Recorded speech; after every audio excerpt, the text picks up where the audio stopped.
नमस्कार। आज आपके लिए लेके आया हूँ शिशुपाल वध पर्व। पांडवों को हस्तिनापुर से अलग होकर खंडप्रस्थ मिलने के बाद उन्होंने बहुत मेहनत से श्री कृष्ण और बलराम जी की सहायता से उस बंजर जमीन खंडप्रस्थ को एक बहुत बढ़िया इंद्रप्रस्थ नगरी में बदल दिए थे। सम्राट युधिष्ठिर ने राजसूय यज्ञ का आयोजन किया है और उस यज्ञ में भारतवर्ष के सभी राजा महाराजा उसमें आमंत्रित हुए। वहाँ पर आए धृतराष्ट्र जो कि हस्तिनापुर के राजा हैं, विदुर जी महाराज, और युवराज के तौर पर दुर्योधन, दुशासन, शकुनी मामा,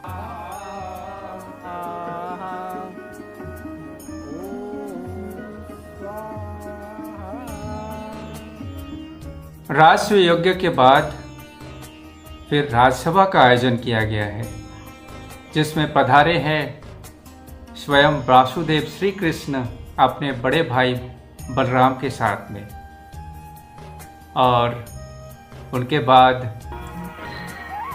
हस्तिनापुर नरेश धृतराष्ट्र अपने महामंत्री विदुर जी के साथ पहुंचे हैं।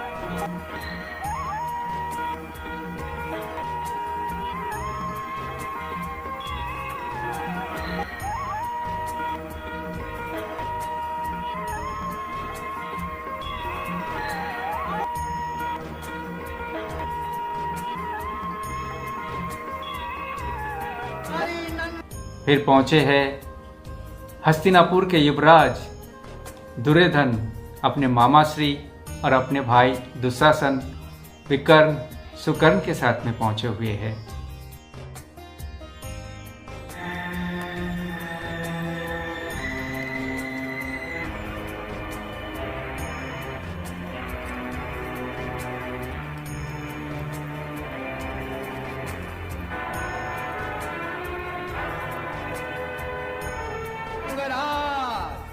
और कर्ण भी उस सभा में उपस्थित हुए।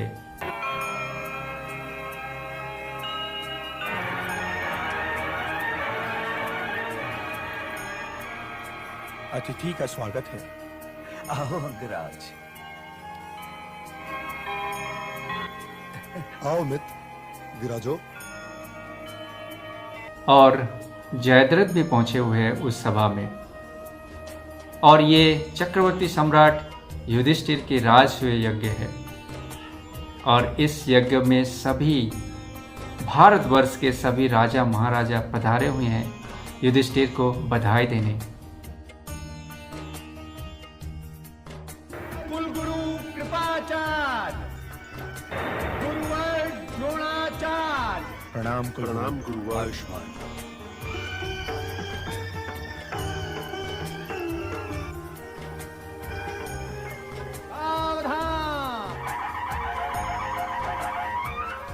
पांडुनंदन सम्राट युधिष्ठिर। फिर पहुंचते हैं राज चक्रवर्ती सम्राट युधिष्ठिर अपने भीष्म पितामह, माता कुंती, द्रौपदी, महारानी द्रौपदी और सुभद्रा, व्यासदेव के साथ राज सिंहासन पर बैठने पहुंचते हैं।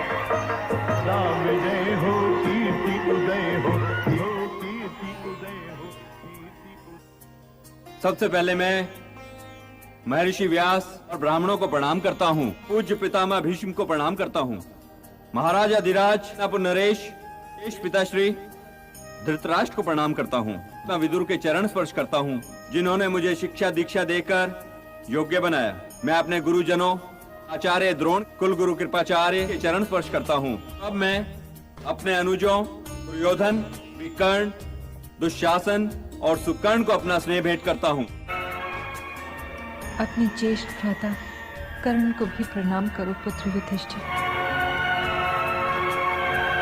भीष्म पितामह वो बताते हैं कि ऋषि मुनियों का ऐसे संगम मैं आज तक हमारे जीवन काल में कभी नहीं देखा, और इस तरह भारतवर्ष की सभी राजा महाराजा को एक साथ एकत्रित होता हर्ष का अनुभव कर रहा हूँ कि हमारे पौत्र महाराज सम्राट युधिष्ठिर को सभी राजा महाराजा बधाई देने आए हैं। तो अब बात आती है कि इस राजसभा में सम्राट युधिष्ठिर अपने परिजनों के साथ, अपने सज्जनों के साथ में उपस्थित है, तो अतिथियों का आदर सत्कार करे। तो युधिष्ठिर के मन में प्रश्न था कि हम पहले किनका आदर सत्कार करें, किनका पहला पूजन हम किसको करें, क्योंकि यहाँ पर उपस्थित है स्वयं आप भीष्म पितामह और व्यासदेव जी मौजूद है। तो हम आप दोनों में से आप ही बता दीजिए मैं किसका पूजन करूं। तब भीष्म पितामह बोलते हैं, क्या आपको एक नक्षत्र की झुरमुट में चंद्रमा दिखाई नहीं देते? एक वही मौजूद है जो कि सारे नक्षत्र की झुरमुट में चंद्रमा है। अब जब चंद्रमा यहाँ पर मौजूद है कि तारों की ओर कौन देखते हैं? क्या आपको वासुदेव श्री कृष्ण दिखाई नहीं देते? अब जहाँ वासुदेव श्री कृष्ण है वहाँ हम तारों को कौन देखते हैं? ये मैं इसलिए नहीं कह रहा हूँ, मैं उनका भक्त हूँ और वो मेरा सबसे प्रिय है। हे चक्रवर्ती सम्राट युधिष्ठिर, वासुदेव श्री कृष्ण को पूजन करना है। तो हे वासुदेव, मेरा अनुरोध स्वीकार कीजिए और आप अपना स्थान ग्रहण करिए प्रधान अतिथि का, और ताकि युधिष्ठिर आपको पहला पूजन कर सके। युधिष्ठिर के संकेत से नकुल आते हैं न माला पूजन सामग्री लेके, उसमें कलश लेके जिसमें जल है, और वो अपना श्री कृष्ण भगवान श्री कृष्ण को पैर धुलाए हुए और उनका पूजन करना शुरू करते हैं। और फिर जब उनको माल्यार्पण करते हैं उस समय शिशुपाल आ जाते हैं। ये तुम किसकी अग्र पूजा कर रहे हो? तुमने इस ग्वाली की अग्र पूजा करके सारे राज समाज को अपमानित किया है। विधेय की मर्यादा का उल्लंघन न करो। ये अर्जुन, तुम बोलते रहो शिशुपाल। हे युधिष्ठिर, लेकिन आपने जो किया ये क्षत्रिय समाज कभी आपको माफ नहीं करेंगे। और वो भीष्म पितामह, वो तो आजीवन ब्रह्मचारी का ढोंग किए हुए है। अगर ये शादी भी थे तो भी ये वीर्यहीन नपुंसक ही रहते। भीष्म पितामह अपना गुस्से से फट पड़ा कि हे शिशुपाल, महादेव की सौगंध, ये अगर हमारे युधिष्ठिर, प्रिय युधिष्ठिर का राजसभा नहीं होता, मैं तुम्हें उचित दंड देता, मैं तुम्हारे मुखमंडल से जीवा को खींच लाता। तब श्री कृष्ण जी बोलते हैं कि हे पितामह, ये आपको अपमान नहीं कर रहा है, ये अपमान मुझे कर रहा है। और ये उचक्का उस स्थान पर बैठ गया। इस नपुंसक ने प्रस्ताव रखा और शापित पांडवों के पुत्रों ने झट से उसे स्वीकार भी कर लिया। जहाँ बैठने का साहस कोई भी दास पुत्र नहीं कर सकता। क्या द्रोणाचार्य और कृपाचार्य से बड़ा आचार्य है? क्या ये द्रुपद से बढ़कर तुम्हारा हितैषी है? क्या ये दुर्योधन, अश्वत्थामा और कर्ण से बड़ा योद्धा है? ये ऋतुज है, न राजा और न आचार्य।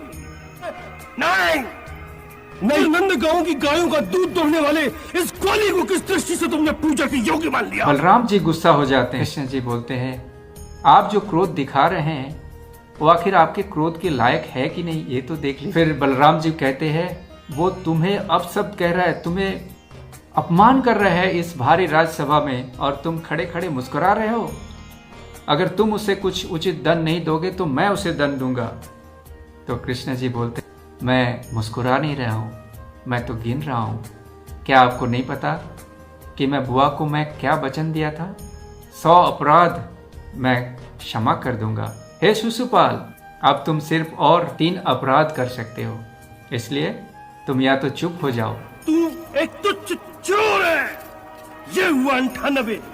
तूने महाराज कंस का नमक खाया और उनका ही वध कर डाला। ये हुआ 99। तू कृतज्ञ भी है। ये हुआ पूरे 100। बोल, क्या कहता है तू? अरे तू तो एक बहरूपिया है जो राजाओं के वस्त्र पहनकर इस सभा में आ बैठा है। श्री कृष्ण भगवान सुदर्शन चक्र उठा लेते हैं अपनी उंगली। सुदर्शन चक्र से कभी चूक होती नहीं है, वो अपना लक्ष्य भेदन करने के बाद ही शांत होते हैं। श्री कृष्ण ने भारी सभा में सुदर्शन चक्र छोड़ दिए और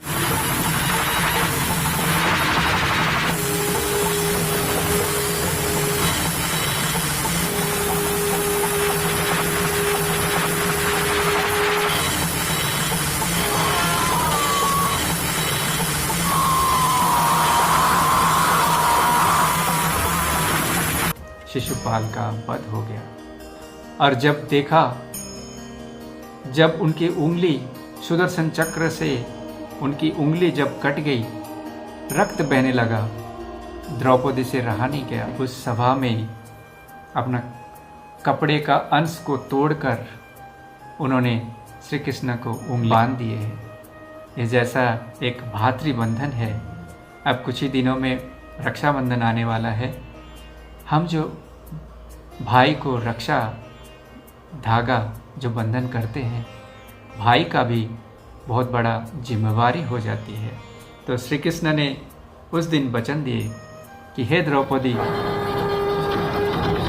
समय आने पर एक एक धागे का ऋण उतारूंगा। आज मैं तुम्हारा ऋणी हो गया द्रौपदी। सबको पता है जिस समय द्रौपदी का वस्त्र हरण हो रहा था, कृष्ण को पुकारे, हे माधव मुझे रक्षा कीजिएगा।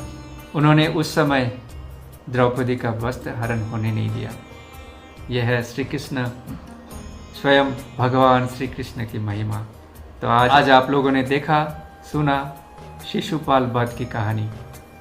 तो ऐसे हमारे चैनल पे महाभारत का हर एक पर्व को यहाँ पर आप लोगों के समक्ष रखा जाएगा। इसलिए इस चैनल को सब्सक्राइब ज़रूर करें और हमें मोटिवेशन के लिए लाइक ज़रूर करें और कमेंट कर बताएं नेक्स्ट में क्या देखना चाहते हैं, क्या सुनना चाहते हैं। इसलिए एक बार मुझे इजाज़त दीजिए।